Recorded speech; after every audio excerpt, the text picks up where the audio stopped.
AB, spin that shit. Let's go. It's the move. Big Sconey on the groove. New topics every day. What's the news? And we never lose. What's the word gonna choose? And you know we going up. Don't get confused. Baby, it's the move. It's the move. Right now, these people are urban terrorists. Absolutely. Yeah, I be just. It's crazy because growing up in Chicago, a lot of us don't realize we stood next to serial killers and mass murderers. Yes, sir. Yes, sir. Literally. Yes, yes, You sir. know, if you just look up the definition, Yes. we all, you and I both know people that fit that description to a T. Yeah. People got 10, 15 bodies at 16. And a lot of people know about it. Yes. Yeah. And don't speak on it. So growing up with all that going on, how do you end up getting into house music and DJing? So in the process of glorifying the drug dealers, the hustlers and things like that, I had a cousin named Gino, and him and a host of other guys in the neighborhood, because of course everybody got a party.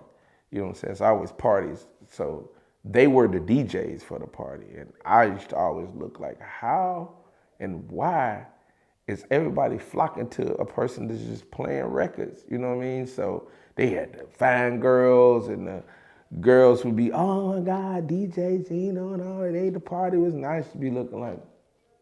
That's another route, for me, because in the beginning, for me, it was the women thing. I'm a woman's dude. You know what I'm saying? So it was like, they getting all the ladies just from spinning records and throwing the parties. So I asked my cousin one, hey man, because I used to always be in school, everybody tapping on my desk with pencils, and I was always into music, but I asked him one day, like, hey, teach me how to DJ. And he was hesitant for a minute because he's like, nah, you ain't gonna pay attention, you're gonna be hard-headed, you wanna be in the hood. And he challenged me, like, if you stay off the streets a little bit and come and let me teach you, then, give me 2 or 3 days out your week that you ain't hanging out nowhere. And he's always saying, if I got you with me, I ain't worried about somebody knocking your head off in the street. So I just be like, and once I got interested in, like, once you get something, when I first got onto my first blend, then he taught me how to scratch, and I was like, no, I like this. You know what I'm saying? Like, this is cool. And then I used to always step back and watch them at the parties, him and his homies, and watch everybody turn up, and he'd be like, hey, watch this next record, watch how they gonna react. And I used to just be looking like, man, it's crazy. And it was like, I watch how they mesmerize people with the music and all that, and say, man, I'm gonna take a shot at this DJ and stuff. You know what I'm saying? This is way before the production. And one day, they threw a real big party. We used to have parties back then, like in the apartments or in the choke rooms, or they would sometimes come downstairs in the playground and play music for the free. And people from every other buildings and things like that, people ride past. It was crazy, and they just got the music booming in the middle of the parking lot. Of course, it always ended up turning out crazy. Like, somebody would get mad and it turned violent, some shooting, break up the whole party. But which is another thing, I'm saying. I know we got PTSD because this was, as long as nobody got killed, it was funny to people. Oh, you saw such, they came, they shot, boom, party, everybody running, yeah, screaming. And then the following week, we back doing the same exact thing. You feel what I'm saying? So that's insanity, bro. Like, they just shot the party up Friday. Everybody talking about it. Nobody got hit. We telling, people are telling, and we saying who all did it. And yeah, Bobo was shooting at Johnny Ray, and then K Swift came over here and boom, boom, boom. And we downstairs as kids talking about, did you see T-Dog? T-Dog was just pow, pow, pow, pow. And we used to be looking at, and we glorifying this. And then next Friday, we right back in that same playground with the same music, with these same people partying like nothing happened the week before. You know what I'm saying? So that's how I know everybody. That's what I'm telling everybody who grew up in those days. Back then, they got PTSD. Even when somebody died, like, I've watched people get killed in a restaurant, Restaurant shut down for a few days. Boom, restaurant back open. Same people back in there. 2 days later, boom, somebody got shot again. Same restaurant, same spot. And people were saying, I still gotta go in there and get me a burger though, bro. 3 in the morning. You know what I'm saying? You finna risk it all for a cheeseburger. So PTSD, bro. So that my cousin really got me into the DJing, and then I turned it into a career when I got my like first couple of dollars. You know what I'm saying? Like I'm like, wait a minute, hold on. You gonna give me $100 to play some music? I already like doing it, but now you gonna pay me to do something that I like doing? You can make some money with this, you know what I'm saying? And back then, you got to understand $100 or $200 back then, in them days was like, you had a G, you know what I'm saying? And it's free money, you feel what I'm saying? This is free money. So it's like, I already got the equipment, I'm already doing this, and you saying, like we used to have dollar parties or $2 parties. And you telling me 50, 60 people that came in, and we used to always do no ins and outs to make more money. Like if you go out, you got to pay to get back in. It ain't but $1. And of course, if somebody's getting money, you'll go in and out all the time, spend $10, you ain't tripping. So imagine being at the door and you got a rotation of 200 people and they in and out at $1 every time they go in and out. You know what I'm saying? And at the end of the night, we got stacks of ones. You know, it's like it was a strip club or something, but it's 2 or 3 DJs and we finna split up $400. And we was in there really just, it's really, I always used to say back in the days, it was practice for us. Like we practicing and people paying us to practice. Like we trying new records, we trying different stuff so people can dance to, you feel what I'm saying? And it was just crazy, bro. So yeah, my cousin, he really got me into the music real heavy, man. Like really into the DJing real heavy. And every time I get a chance to talk about it, I always thank him because I don't know where I would be if I hadn't went into DJing. You know what I'm saying? Especially living the lifestyle I was living. So I don't know where I would be or what I would be doing if he hadn't just took the time out to just be like, come on, I'm gonna show you how to do it. You know what I'm saying? And I'm what's the word I'm looking for? Like I have habitual, like if I'm into something, I have a habit of, like if I like iPhones, it's gonna be, you got to almost kill me to go to an Android. I like iPhones. So if I like candy, a particular type of candy, and you saying, no, I like Snickers, and people say, no, Paydays is fire. I like Snickers, bro. You know what I'm saying? And I'm gonna eat Snickers until I find a reason, or you give me a justify, or I accidentally slip up on and ain't no sneakers in there, and I'm gonna eat this Payday and be like, oh, wait a minute. But for the last 10 years, I'm the sneaker dude. You feel what I'm saying? So I like Snickers. I have habitual, I don't even know what the word is. Like when I'm into something, I'm into it, bro. Like I don't, it's hard to make me change. Like people be looking like, man, that's old. My homies out there, man, that thing old. I'm old then, you know what I mean? It ain't broke, so I ain't trying to fix it. And then I always tell guys, like even with equipment and stuff like that, people be like, man, I got the new 12s. I be like, yeah, I got the old 12s. Until you do something with these new 12s and make mine look old or feel old, I ain't changing. Now, if I see you do something with the new 12s, I'm saying, oh, hold up. Now, he did something I can't do. You know what I'm saying? So it's like, yeah, I think I'm going to have to get the new 12s because I need to be able to do that. And I can't do that because I got the old 12s. That's the only way I'm going to switch. You know what I'm saying? So I'm stuck like that. I'm one of those people, if I'm into it, I'll hold on to computers for 10 years. They got the light. Like I had a computer that I just recently switched my Mac, like 7 years, and the life expectancy on these computers is like 5 years. I think I had this computer for 7 years, and just recently, they convinced me to switch to the new one. You know what I'm saying? So I'm cool with new, but I hate when you switch over to new, and then now you got to upgrade everything to new, and it's time consuming, and I got to learn the different new programs and all that now. So, but yeah, my cousin Gino. And the crazy thing about it, he had 2 strokes back to back.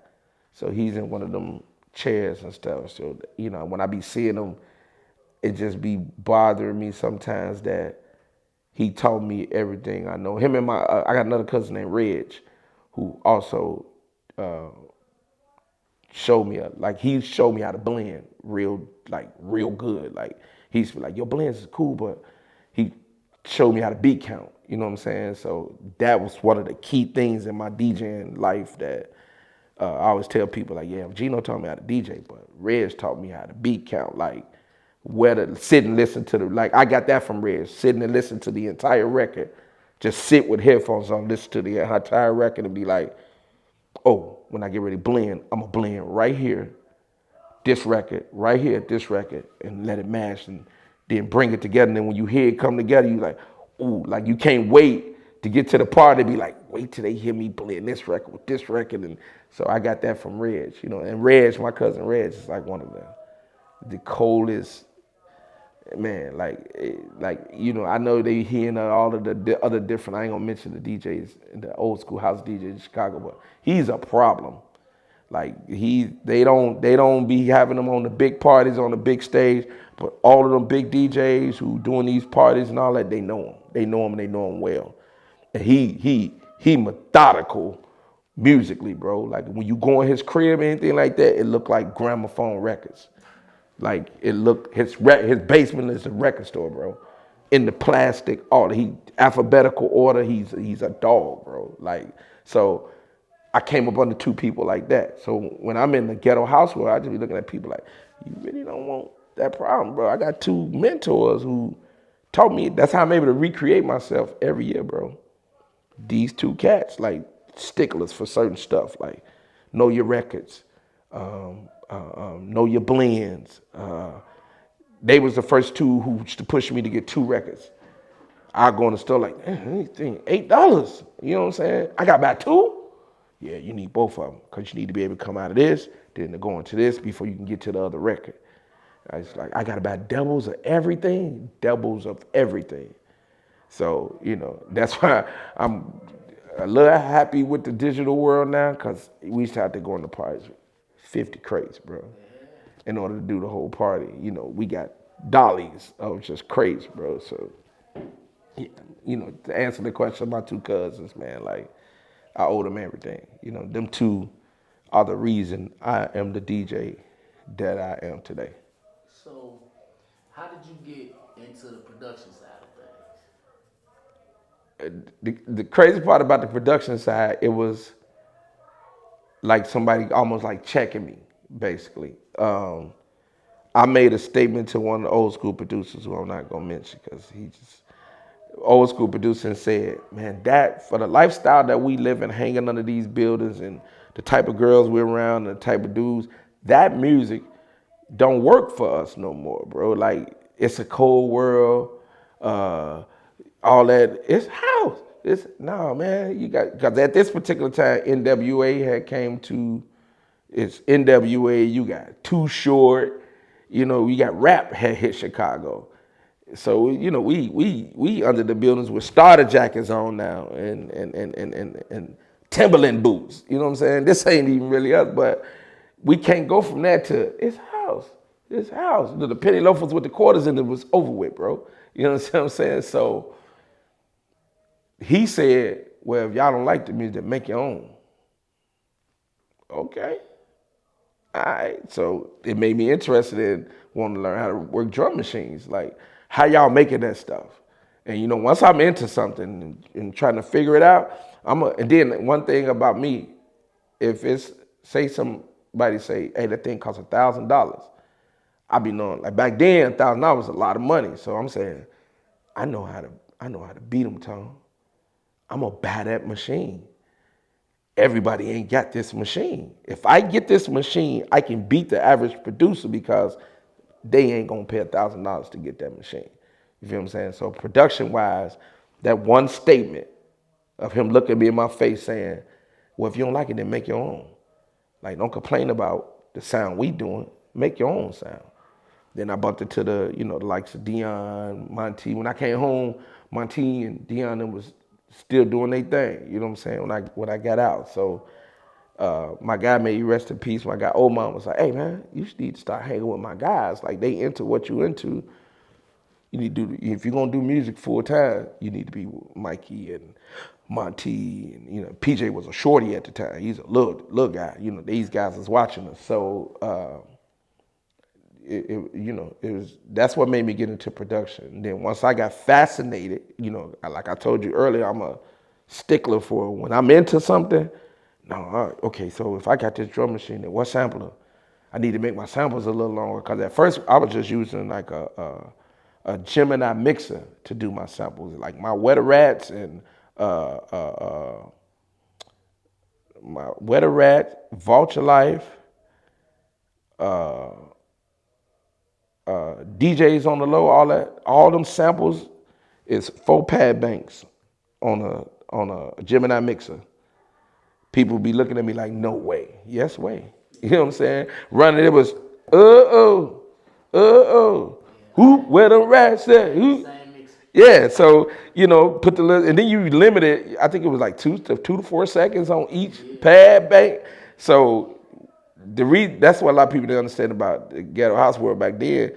We had to be creative in order to make it work. You feel what I'm saying? And I'm talking about wasn't no MIDI and no syncing up. This was all track playing, boom, then you go over to this. So you had to be like, if you listen to these records from back in the day, you will hear the offness on, oh, I hit the wrong sample, or I brought it in too late, but wasn't no do-overs. You know what I'm saying? So when you was recording, wasn't really no do-over. You recording to that DAT, you only got maybe 2 takes on the DAT before the DAT ain't no good no more, and then the DATs was expensive. So it's like, nah, that's just a take, bro. You know what I'm saying? I'm gonna put it out exactly the way that it is. You know what I'm saying? So that's how I got into production, man. Somebody just basically challenging me, and then me being interested and just going further with it. So you said after you came home from a bid, so Right.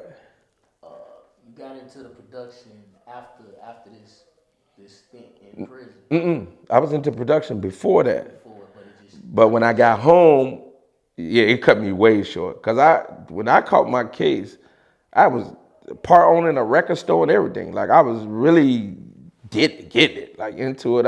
I'm in the streets. It was almost like I was 2 people.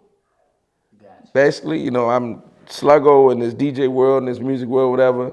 You know what I'm saying? But then there's another Slugo who in this illegal community. You know what I'm saying? So yeah. So, but the music used to pull me more. Like I didn't have to look over my shoulder when it came to the music, and I liked the parties and I liked the atmosphere. You know what I'm saying? So that last bit for me was it for me. It was like it knocked fire to me to the point where I'm saying, no, I'm gonna do music full time, and it's either gonna make or break me. You know what I'm saying? How long were you gone, and what was the charges? 4 years drug case. I actually supposed to, God was on my side. I was supposed to got more time than that, but I had a great lawyer. Actually, the second lawyer I had, great lawyer, ended up getting me right, and I, my background was bad, but not bad enough to the point you want to send me away forever. You know what I'm saying? So, did my time, did my 4 years, came home. The music scene that we had built before I left was dead, like dead, and I just said, nah, I'm gonna revive it and roll with it. So.